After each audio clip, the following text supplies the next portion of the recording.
the effects of a major winter storm.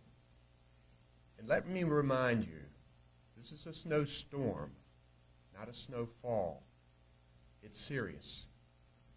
In the Piedmont to the western parts of our state, we're preparing for days of impact, not hours. Winter storm warnings will be in effect across much of our state. And wherever you are in North Carolina, you are likely to feel the effect of this storm in some way. Snow and sleet will stretch east from the mountains and the foothills and into the Triad and Charlotte this evening and into the early morning hours. After midnight, snow and ice are expected to start falling in the Triangle. Snowfall could be seen as far east as Greenville and Goldsboro. Eastern North Carolina can expect heavy rain, gusty wind, and some coastal flooding and beach erosion. Duke Energy warns that the storm could cause up to 500,000 power outages in our state. Finish doing what you need to do today. Tonight and tomorrow, it's time to hunker down and to stay safe. Winter storms are especially tricky to predict in North Carolina, so keep a close eye on the changing conditions. Even if current forecast doesn't show snow or ice expected where you live, that could change over the next 12 or 24 hours. Snow and ice will make roads treacherous. Plan to stay off the road when the rain or snow starts. Even if conditions are okay where you are, they may not be where you're going. This weekend isn't the time to head out to see some winter wonderland. Stay safe where you are. Getting out on dangerous roads could put your life at risk. It also gets in the way of first responders and road crews who will be hard at work trying to keep us safe and clear our roads. North Carolina is ready for this storm, and I encourage people to make sure that their family, their friends, and neighbors are ready as well. Yesterday, I issued a statewide state of emergency and activated National Guard troops. Our Emergency Operations Center is activated, and key partners are here, including Emergency Management, Department of Transportation, the Highway Patrol, the National Guard, and our utilities. In addition to snow and ice on our roads, we're concerned about power outages with this storm. It doesn't take much wind. It doesn't take a whole lot of wind to bring down limbs and trees, especially after a heavy, wet snow and ice. Our utilities have brought in more than 1,500 crews from other states so that they can spring into action to get the power back on. There are also steps that you need to take to get your family ready. Hope many of you have already started doing this. Update your emergency supplies, including a 3-day supply of food, fresh batteries for your flashlights, dress in layers to stay warm, stay indoors during the storm as much as you can, and plan to keep your pets indoors or in a sheltered situation as well. If you lose power and you want to use an alternate heat source, make sure you know how to use it safely. Operate generators and grills outside only and away from open windows or doors to prevent carbon monoxide poisoning. And again, I urge avoiding driving on snow or ice-covered roads. If you absolutely must travel, clear your car of snow and ice before you drive, slow down, and leave room between you and other vehicles. Check road conditions before you leave on drivenc.gov, and keep an emergency kit in your vehicle, including ice scraper, jumper cables, tow chain, blankets, flashlight, first aid kit. You can find more tips on preparing for winter weather at readync.org. Here with me today is North Carolina's team that is set to respond to this storm. I have Public Safety Secretary Eric Hooks, Transportation Secretary Jim Trogdon, Emergency Management Director Mike Sprayberry. North Carolina National Guard General Todd Hunt, Highway Patrol Colonel Glenn McNeil, the commander of the Highway Patrol, and I have Lee Williamson here, who is our sign language interpreter. I'm going to ask Mike Spragueberry if he can give us an update of our Emergency Operations Center. Mike. Thank you, Governor. Good morning, everyone. As a significant winter storm begins to unfold across North Carolina, we planned the response with our state emergency response team partners. We know this is going to be a widespread state event.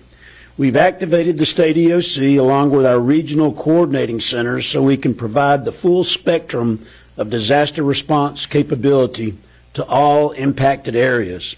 As the governor noted, our state agencies, volunteer agencies, utilities, and private sector are all standing by, ready to respond to the storm's impacts. Again, we can't overemphasize that our residents and visitors should stay off the roads during this event so our first responders and utility crews can do their jobs. As always, follow the instructions of your local officials and stay tuned to your local media for situational awareness. Thank you for your support of the North Carolina State Emergency Response Team. Thank you, sir.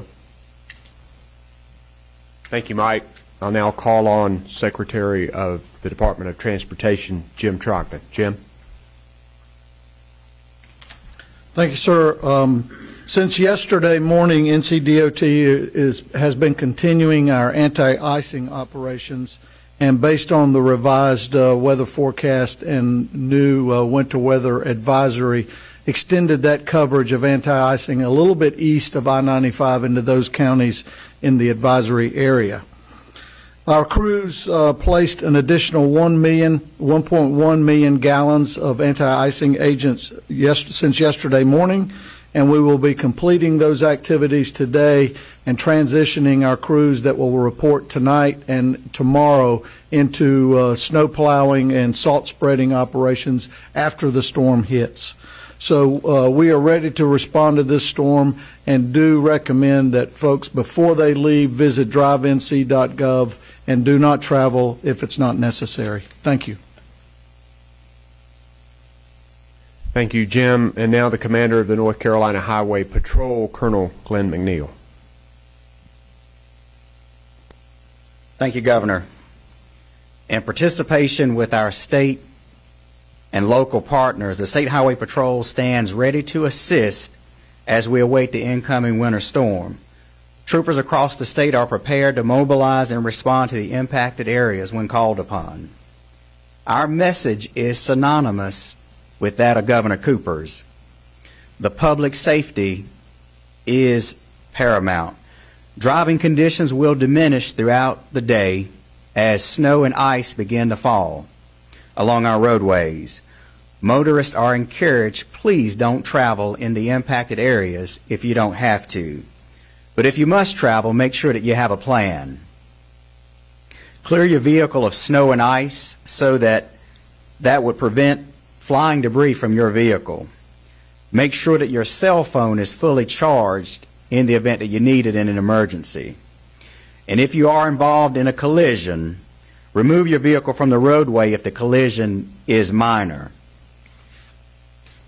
This will prevent secondary events from occurring, which are more often more serious than the original event. For up-to-date roadway conditions, please visit drivenc.gov and please remain safe. Thank you. Thank you, Colonel. We'll be glad to take any questions that you might have.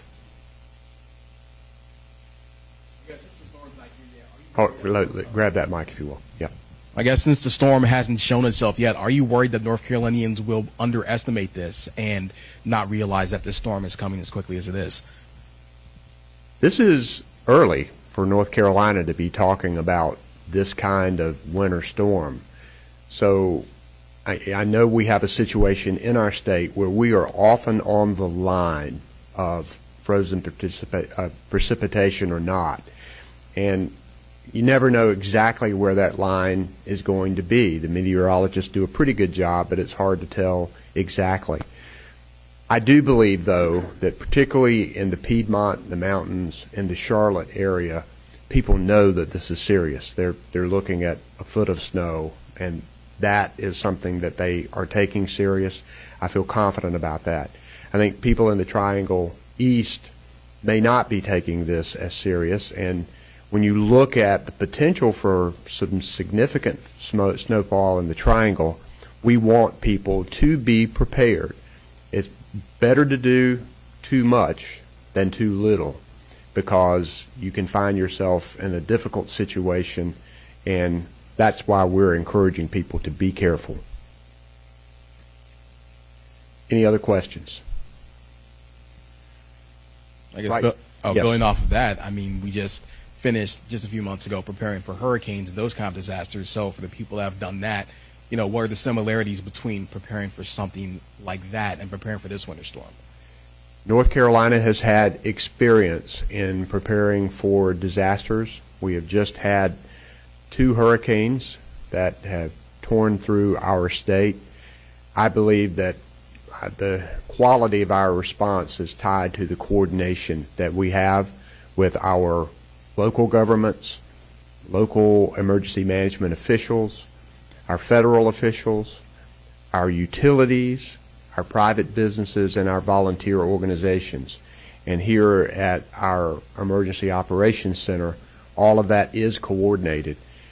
I know that people can get tired of these kinds of disasters, but we should not let down our guard for a minute, because we do not want to lose lives.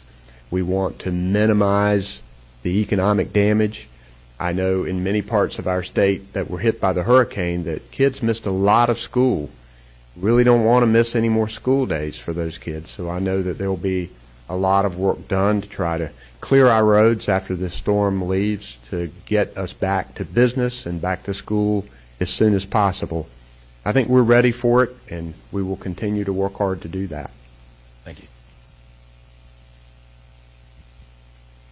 All right, I think we will see you again at 11 o'clock tomorrow morning. It could be that we would do something before then, but I doubt it. It'll probably be at 11 tomorrow. Thank you very much.